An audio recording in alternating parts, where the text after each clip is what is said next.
Fala pessoal, beleza? Sejam bem-vindos aí ao canal, mais um vídeo. E hoje o vídeo é diferente, né? Hoje eu vou mostrar para vocês os meus erros, né? Que eu também erro, o trade que eu realizei, né? O risco que eu corri, a leitura errada que eu fiz. Então tudo isso serve como conhecimento para vocês também, né? E é aquele ditado, né? O sábio ele aprende com o erro do outro.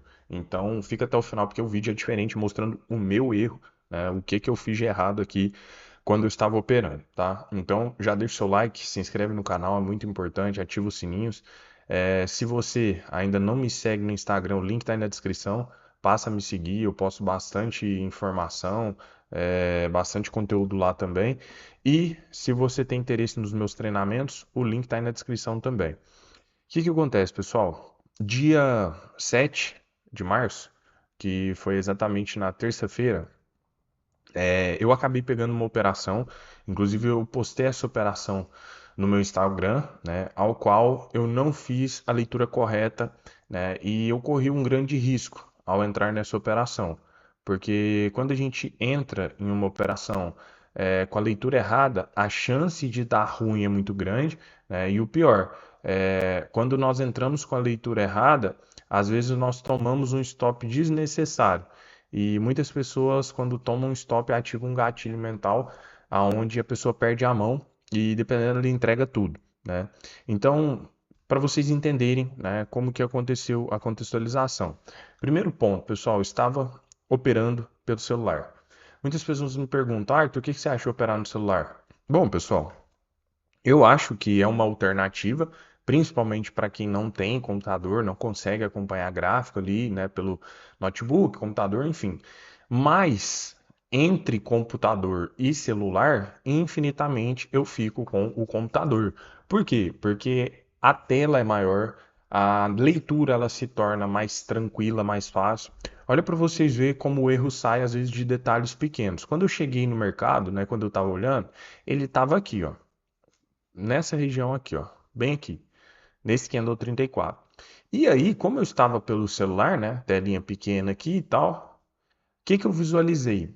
Quando o mercado ele faz esse movimento de alta, eu estava supondo que aqui era a máxima do dia, tá? E aí eu vi que o mercado ele tinha feito o rompimento da máxima, depois o mercado ele vem meio que numa espécie de pullback, né? E ele rompe os 50% do dia.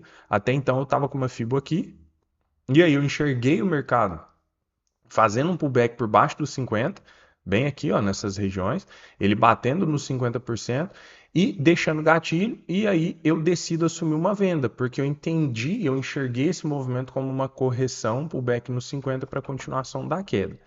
Até aí tudo bem, eu assumi meu trade, né? E realmente o mercado segue caindo, tá?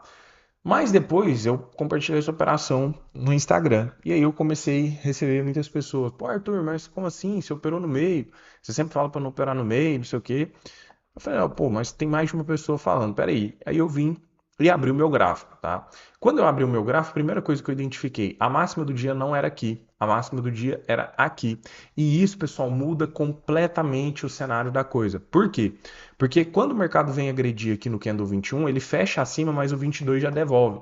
E detalhe, 22 e 23 são baita de uns gatilhos vendedores. Inclusive, quando eu estava olhando pelo celular, eu até pensei, nossa, o mercado ele subiu forte e do nada ele caiu. Só que não, o mercado ele estava retestando, ó, a máxima do dia. E com isso houve a formação de gatilhos. Aqui sim, pessoal, seria a venda com todos os conceitos e leitura encaixada na perca da mínima do 23. Com isso, eu operei meio, tá? Eu fiz uma operação no meio que está totalmente errado, porque eu poderia até ter uma FIBO aqui nesse movimento de baixa. Só que quando o mercado ele jogou para o topo ali para a máxima e segurou essa FIBO, ela já deveria sair imediatamente. E aí eu deveria somente operar máxima ou mínima. Inclusive o trade em questão foi na máxima, porque deixou o gatilho e confirmou.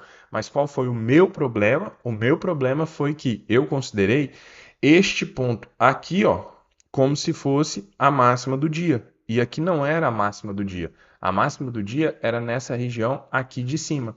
E isso, pessoal, mudou completamente. Aqui eu poderia ter tomado um stop desnecessário. Eu ia tomar um stop de graça se o mercado, por exemplo, volta a subir. Por isso, é importante eu usar esse erro meu para comentar algo com vocês também. Não é porque um trade foi para o alvo que ele é um trade interessante, que ele foi um trade correto, tá? Não é porque você comprou e o preço subiu ou você vendeu e o preço caiu que você entrou certo, tá? Às vezes você tem aquela sorte, né, de fazer uma leitura errada e mesmo assim o mercado seguir por pegar um fluxo muito grande, mas essa sorte ela não perdura por muito tempo, tá? Ela te abandona rapidinho. Então, se você continua operando, né, no risco, na sorte, com certeza o seu fim vai ser como o da maioria, né? Vai ficar dando cabeçada, não vai ganhar dinheiro. Então, por mais que eu vi, pô, fez um movimento legalzaço, ó, caiu 1.100 pontos, mas a leitura foi errada. O trade era na máxima. Se eu não tivesse pego esse trade na máxima, eu não poderia pegar esse trade aqui no 50%. E isso é muito importante ressaltar com vocês, porque todos nós erramos, né? Às vezes as pessoas ficam com aquele negócio de que, depois que eu aprendi a operar, acabou, eu vou somente lucrar. E não é assim, tá, pessoal? Principalmente nesse quesito, eu sempre foco isso, de você se descuidar de algum detalhe, ainda mais estando no celular. Eu acredito que o celular, por ele ser uma tela menor ali e tudo mais, ele pode te dificultar mais ainda de você visualizar com clareza os movimentos, né? E esse trade meu, igual eu falei, poderia ter dado muito errado. Eu poderia ter tomado um stop ali que eu não precisaria ter tomado. Eu poderia ter perdido ali um valor que eu não precisaria ter perdido pelo simples fato de não analisar da forma correta o gráfico. E é o que acontece com a maioria de vocês. Muitas vezes vocês tomam stop, né? Vocês perdem dinheiro por detalhes. Se vocês captassem os detalhes, os pequenos detalhes, vocês iam parar de abrir operação em determinadas regiões, vocês iam parar de abrir operações em determinados contextos, e isso por si só já diminuiria muito o drawdown, né? Ou seja, a perca de capital de vocês. O simples fato de já ter uma localização, uma contextualização mais clara do preço. Por isso, né, eu falo, errei na minha contextualização, né? Lógico, o erro maior foi por não ter visualizado a máxima, né? Se eu tivesse um computador, com certeza eu não cometeria esse erro. Mas isso pode acontecer no dia a dia da grande maioria das pessoas. A pessoa ela comete erro atrás de erro. E às vezes ela fica pensando, esse negócio de day trade não funciona. Esse negócio de day trade é furado. Com certeza vai ser. Se a pessoa estiver operando da forma errada, não vai. É cabeçada atrás de cabeçada. Então, fica aí a lição para vocês, né, de um trade que eu errei, tá? Acabou que deu certo, mas não é porque deu certo que foi um trade correto. Não foi correto operar nessa região, mas o mercado acabou seguindo.